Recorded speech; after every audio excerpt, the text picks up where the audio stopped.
Hi hello welcome back to my channel. And ఇప్పుడైతే మేము మళ్ళీ చేను దగ్గరికి వెళ్తున్నాము. సో ఈరోజు చింతకాయలు ఊపే వాళ్ళు వచ్చారనమాట. సో ఆల్రెడీ చింతకాయ అనేసి లాస్ట్ వీడియోలో చూపించాను కదా. సో అదైతే మా చెట్టు అండ్ ఇదైతే బాగాల్కి వస్తుంది కదా చెట్టు, అదనమాట ఈ చెట్లో. అండ్ ఇదైతే 7 మందికి బాగాలంట. ఈ చెట్లో ఊపేస్తే చింతకాయలు 7 మంది పంచుకోవాలంట. సో ప్రతి ఒక్కరు ఇంటికి ఒక్కరొక్కరు వెళ్ళి చింతకాయలు కంపల్సరీగా పైన వాళ్ళు ఊపుతూ ఉంటే మన కింద వేరుకుంటూ ఉండాలి. సో భాగాలు కాబట్టి ఒక్కొక్కరికి ఎంతెంత మనీ పడుతుందో అంత వాళ్ళకి ఇచ్చేయాలన్నమాట. సో టోటల్గా 7,500 ఏమో అంట మాట్లాడుకుంది. 2 days ఊపారు చింతమానుని చింతకాయలు. సో ఫుల్గా కాసిందన్నమాట ఈసారి చింత చెట్టు. సో నేనైతే ఇంకా ఇంట్లో పని చేసుకొని నేను చేను దగ్గరకు వచ్చాను. అంటే పిల్లలు ముగ్గురు ఇక్కడికి వచ్చారు. అంటే అక్కడ వాటర్ వస్తుంటాయి కదా చేను దగ్గర. సో అక్కడ స్నానం చేస్తాము అనేసి ఇక్కడికి వచ్చారనమాట, అంటే ఆడుకోవడానికి. సో నేను వచ్చాను అండ్ ఆ పిల్లలు పిలుచుకొని మా అయిన వాళ్ళు వచ్చారనమాట. అండ్ టెంకాయలు కూడా కొడతారంటే తాగడానికి వచ్చాను. అండ్ ఈ ఎండకైతే ఆవులు కూడా సరిగ్గా మేవండి. సో ఎప్పుడప్పుడు ఆ నీడలో కట్టేసి దానికి గెడ్డేస్తే అలా తింటూ ఉంటాయి అన్నమాట. అదే చలికాలం ఆ టైంలో అయితే బాగా ఇట్లా వదిలేస్తే బాగా ఫ్రీగా తిరుగుతూ తింటాయి అన్నమాట. సో ఇంకా నీడలో కట్టేసి ఇలా గెడ్డ వేస్తూ ఉంటారు అప్పుడప్పుడు వెళ్ళి, అంతే. అండ్ మిడిల్లో మనకి వాటర్ ఒక్కసారి తాపిస్తారు, అంటే చేను దగ్గరే తాపించేస్తారు. ఈవినింగ్ మాత్రం ఇంటి దగ్గర తాపిస్తారనమాట వాటరు. అండ్ మా మడి ఇది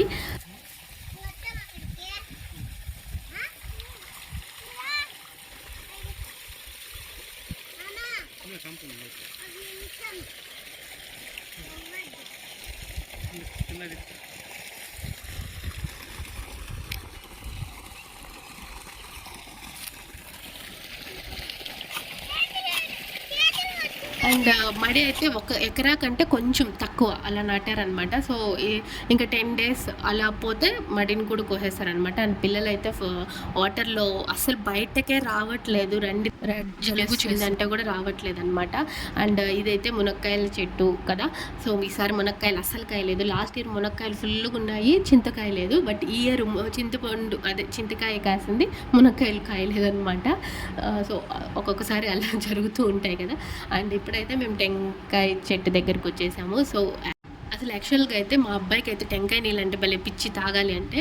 బట్ ఆ రోజు మాత్రం ఆ వాటర్లో ఆడుకుంటూనే ఉన్నాడు. అస్సలు టెంకాయ నీళ్ళు తాగుదురా అంటే కూడా అసలు తాగడానికి రాలేదన్నమాట. సో ఇంకా టెంకాయలన్నీ కోసుకొని మేము కొన్ని తాగేసి ఇంటికి కొన్ని ఎత్తుకొని వెళ్ళామన్నమాట. సో ఇంటికి వెళ్ళిన తర్వాత తాపిద్దాంలే అనేసి. యాక్చువల్గా మేము ఇలా కోసేటప్పుడే కొన్ని కింద పడి పగిలిపోయాయి, ఒక 2-3. సో ఆ కింద పగిలిపోయినవి ఇంకా అక్కడే తాగేసాము. ఒక 2-3 మాత్రం ఇంటికి ఎత్తుకొని వెళ్ళామన్నమాట. ఒక 7 కాయలు కోసాము టెంకాయల్ని. బట్ అందులో ఒక 2-3 మళ్ళీ ముదిరిపోయినాయి. అంటే యాక్చువల్గా అయితే ఈసారి కొంచెం టెంకాయలు కూడా చాలా తక్కువ ఉన్నాయన్నమాట. వాటర్ అన్నీ ముదిరిపోయిన టెంకాయలు అయితే ఉన్నాయి. అండ్ కొన్ని మంచి కాయలు మాత్రం అప్పుడప్పుడు అలా వచ్చి పిల్లలకి అలా తాపించేవాళ్ళం అనమాట. అండ్ ఎప్పుడైనా మాకు తాగాలి అనిపిస్తే మాత్రం వచ్చి అలా తాగేవాళ్ళము. అండ్ దాంట్లో ఉన్న లేత కొబ్బరి అయితే తినేసేవాళ్ళం, కొంచెం ముదురు కొబ్బరి అయితే ఇంటికి ఎత్తుకొని వెళ్ళి ఎండబెట్టుకునేది, లేకపోతే కూరలకు వేసుకునేవాళ్ళం అనమాట, లేకపోతే చట్నీ అలా చేసేసేవాళ్ళము. సో నేనైతే ఇప్పుడు లేత కొబ్బరి దొరికింది, నాకు పండగ చేసుకుంటున్నాను. ఈ సన్కి నాకు ఈ స్కిన్ కూడా డార్క్గా అయిపోయిందనమాట. అంటే ఈ చిండు దగ్గర అంతా బాగా నల్లగా అయిపోయిందనమాట. సో ఇంకా స్కిన్ డాక్టర్ దగ్గర చూపించుకోవాలి కాబట్టి ఇంకా బెంగళూరుకి వెళ్ళి చూపించుకుందాంలే అనేసి జస్ట్ ఇంట్లో ఉన్న క్రీమ్స్ అవి ఇవి యూస్ చేస్తున్నాను.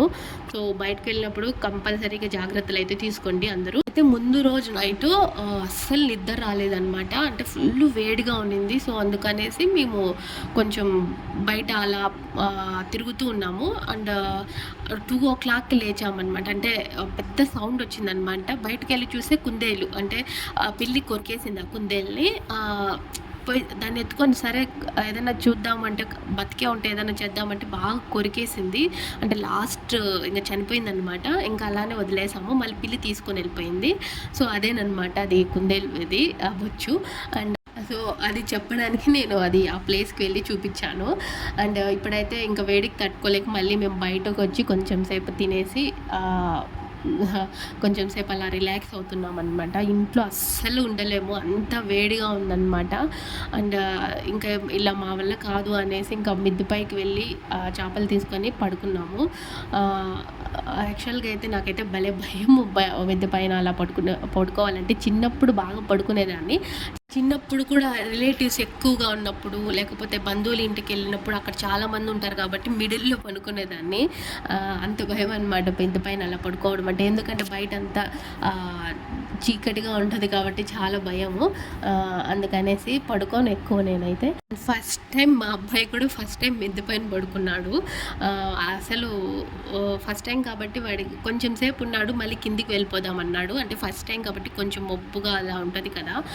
అందుకనేసి బట్ ఎలాగోలాగా నిద్రపోయాడు. బట్ ఒక 12:30 వరకు ఫుల్ చాలా అంటే నార్మల్‌గా ఉన్నింది చల్లగా.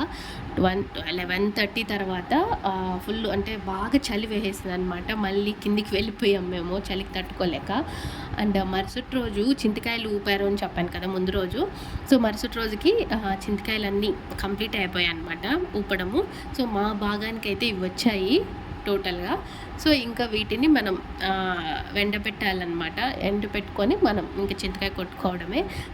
సో ఇంకా ఇదైతే ఇంకా చాలా పెద్ద ప్రాసెస్. ఎండబెట్టుకోవడం, దాన్ని పొట్టు తీసుకోవడం, దాన్ని తొక్కలు తీసుకోవడం, అండ్ మళ్ళీ దాన్ని కొట్టించి గింజలు వేరుగా తొక్కను వేరుగా చేయడం. సో చాలా పెద్ద ప్రాసెస్. సో అది కూడా నేనైతే ఎలా చేసాము అనేది లాక్ చేశాను. కంపల్సరీగా వచ్చే వీడియోస్ అన్నీ చూడండి. అండ్ హోప్ మీకు ఈ వీడియో నచ్చిందని అనుకుంటున్నాను. ఒకవేళ మీకు ఈ వీడియో కానీ నచ్చినట్లయితే ప్లీజ్ లైక్ చేయండి, షేర్ చేయండి, సబ్స్క్రైబ్ చేసుకోండి అండ్ బెల్ ఐకాన్ క్లిక్ చేయడం మర్చిపోకండి. And thanks for watching this video. Bye. మళ్ళీ ఇంకో వీడియోలో కలుసుకుందామండి.